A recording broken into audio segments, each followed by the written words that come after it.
Today in this video, I'm going to show you how to log into your Netflix account on your PC.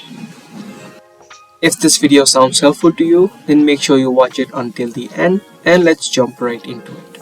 There are basically two ways that you can log into your account on your PC.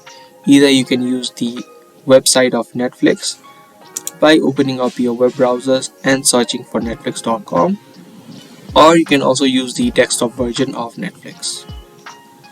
Search for Netflix on the bottom. If you don't have the app of Netflix, you can open up Microsoft Store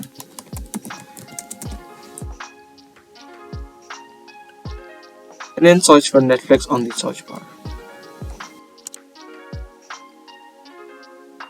You can click on the Get option right here and download the Netflix app for your PC.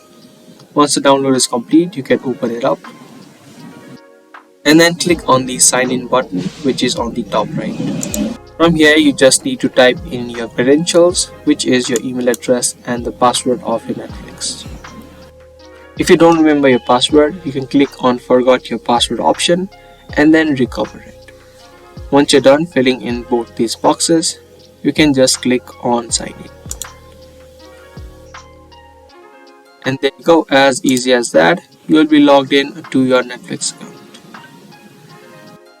So that was a real quick video. I hope this video helped you out. If it did, be sure to subscribe, share, and also give this video a thumbs up. I'll be seeing you guys in the next one. Thanks for watching.